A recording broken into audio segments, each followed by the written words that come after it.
आपका धन्यवाद कि आपने यूनियन बजट 2025-26 पर आम आदमी पार्टी की ओर से मुझे बात रखने का मौका दिया। सर, इस बजट को सरकार ने 50,000 नौकरियां दे के थोड़े सामने खड़ा जी। 50,000 नौकरियां हो गई। भगवंत मान जी की जो नई सरकार है ये नई जॉब्स देने में बहुत अव्वल है। ਮੈਨੂੰ ਇਹ ਨੌਕਰੀ ਪੂਰੀ ਮੈਰਿਟ ਦੇ ਆਧਾਰ ਤੇ ਮਿਲੀ ਹੈ, ਕੋਈ ਸਿਫਾਰਿਸ਼ ਨਹੀਂ ਹੋਈ, ਕੰਮ ਪੂਰੇ ਪਾਰਦਰਸ਼ੀ ਢੰਗ ਦੇ ਨਾਲ ਹੋਇਆ। ਪੰਜਾਬ ਸਰਕਾਰ ਦਾ ਬਹੁਤ ਧੰਨਵਾਦ ਕਰਦਾ ਜਿਨ੍ਹਾਂ ਨੇ ਸਾਨੂੰ ਓਪਰਚੁਨਿਟੀ ਲਿਆ ਕੇ ਦਿੱਤੀ। ਮਕੈਨੀਕਲ ਇੰਜੀਨੀਅਰਸ ਨੂੰ ਵੀ ਰਿਕਰੂਟ ਕੀਤਾ। ਹੁਣ ਤੱਕ 50,000 ਤੋਂ ਵੱਧ ਸਰਕਾਰੀ ਨੌਕਰੀਆਂ ਨੌਜਵਾਨਾਂ ਨੂੰ ਦਿੱਤੀਆਂ ਜਾ ਚੁੱਕੀਆਂ ਨੇ। ਇਹ ਹੈ ਨਵਾਂ ਪੰਜਾਬ, ਸਾਡਾ ਰੰਗਲਾ ਪੰਜਾਬ। मिडिल क्लास का बजट कहकर बताया और कहा कि ये मिडिल क्लास की सारी समस्याओं का हल है इस बजट में। तो सबसे पहले सर मैं मिडिल क्लास की चर्चा करना चाहूँगा, उसके बाद अपने भाषण के अन्य भागों पे जाता जाऊँगा। सर, पहली बात तो यह है कि सरकारें मिडिल क्लास को एक आत्मा रहित कंकाल समझती हैं जिसकी हड्डियों पे चढ़ के $5 ट्रिलियन इकोनॉमी बनाना चाहती हैं। सर, इस देश का मिडिल क्लास कमर तोड़ मेहनत करता है, लेकिन इस मेहनत के बावजूद मिडिल क्लास गरीब हो रहा है, अमीर नहीं हो रहा। गरीबों के लिए तो अक्सर सब्सिडीज़ और स्कीम्स लाई जाती हैं जो कि लानी भी चाहिए। अमीरों के लिए production linked incentives, rebate, tax incentives, न जाने क्या क्या लाया जाता है, लेकिन इस देश के मिडिल क्लास को कुछ हासिल नहीं होता। ऐसा लगता है कि सरकारें समझती हैं कि देश के मिडिल क्लास के ना सपने हैं ना अरमान है, लेकिन वो सोने का अंडा देने वाली वो मुर्गी है जिसकी गर्दन जब चाहे मरोड़ के टैक्स वसूल लिया जाए। इसी के चलते सर मैं कहना चाहता हूं कि इस देश में मांग यानी कि डिमांड इसलिए गिर रही है क्योंकि इस देश का मिडिल क्लास सिकुड़ रहा है। तमाम आंकड़े एफएमसीजी सेक्टर से लेके गाड़ी बेचने वाले कंपनियों के सेल्स के आप उठाकर देखेंगे तो वो आपको यही बताएंगे कि इस देश का मिडिल क्लास खर्च नहीं कर रहा, और खर्च इसलिए नहीं कर रहा क्योंकि उसकी जेब में आमदनी ही नहीं है। मिडिल क्लास खाली सेंसस के लिए नहीं है सर, उसके भी अपने अरमान हैं, उसके अपने सपने हैं। 1989 में यूनाइटेड स्टेट्स ऑफ अमेरिका में एक पिक्चर बनी थी जिसका नाम था Honey I shrunk the kids. मुझे लगता है भारत देश में वर्ष 2025 में पिक्चर बननी चाहिए, honey I shrunk India's middle class. Sir, मैं आपको साफ तौर पे बताना चाहता हूं कि मिडिल क्लास टैक्स उससे वसूला जाता है जैसे उससे किसी अधिकार से हम टैक्स ले रहे हैं और सुविधा उसको एहसान मुताबिक दी जाती है। सर, नेस्ले इंडिया के अभी आंकड़े आए जो इस देश की सबसे बड़ी एफएमसीजी कंपनियों में आता है।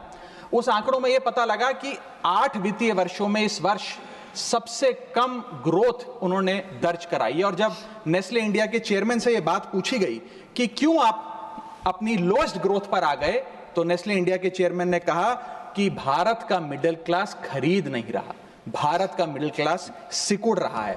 मैं महंगी गाड़ी और महंगे मकानों की बात नहीं कर रहा सर, लेकिन सस्ती गाड़ी और सस्ते मकान जो मिडिल क्लास खरीदता है उनकी डिमांड घटती जा रही है, उसकी प्रोडक्शन घटती जा रही है, जिसका सीधा इंपैक्ट हमारी इकोनॉमी पर है।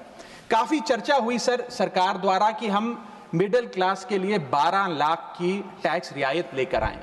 मैं सर बतौर चार्टर्ड अकाउंटेंट ये बताना चाहता हूं कि ना ही ये टैक्स एग्जेम्पशन है, ना ही ये टैक्स डिडक्शन है, ये एकमात्र टैक्स रिबेट है। इस रिबेट का स्वागत हम सब करते हैं, हम सबको खुशी हुई, लेकिन मैं आपको इन तीनों में फर्क बताना चाहता हूं और ये दिखाना चाहता हूं कि कैसे चोर दरवाजे से इंडियन मिडिल क्लास से अभी भी इनकम टैक्स वसूला जा रहा है। पहली चीज सर, ये इनकम टैक्स एग्जेम्पशन नहीं है।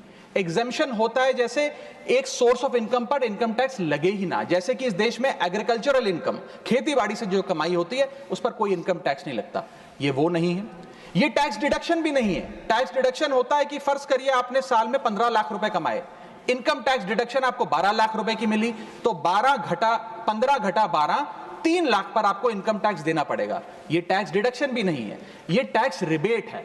यानी कि 12 लाख तक अगर आपने पैसा कमाया साल में तो आपको इनकम टैक्स नहीं देना, लेकिन जैसे ही 12 लाख से ज्यादा, फर्ज करिए आपने 12 लाख 1,000 रुपए कमाया, तो पूरे 12 लाख 1,000 पे आपके स्लैब अनुसार आपसे इनकम टैक्स वसूला जाएगा। और दूसरी चीज, कैपिटल गेन्स पे, यानी कि अगर आप अपने कोई मकान बेचते हैं, सोना बेचते हैं, इक्विटीज बेचते हैं, शेयर्स बेचते हैं, उस पर जो कैपिटल गेन पे, मुनाफे पे लगता है टैक्स, वो इस 12 लाख की सीमा में नहीं आएगा, उस पे आपको अतिरिक्त टैक्स देना पड़ेगा। सर, लेकिन इस 12 लाख की रियायत से कितने लोगों को भारत देश में फायदा हुआ, यह भी समझने की आवश्यकता है।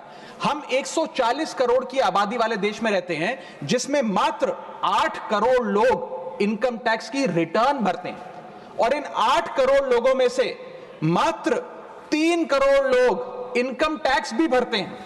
यानी कि 8 करोड़ लोग इनकम टैक्स की रिटर्न भरते हैं, 5 करोड़ लोग जीरो इनकम दिखा के अपनी इनकम टैक्स की रिटर्न भरते हैं, जीरो टैक्सेबल इनकम, और उनसे कोई इनकम टैक्स नहीं वसूलती।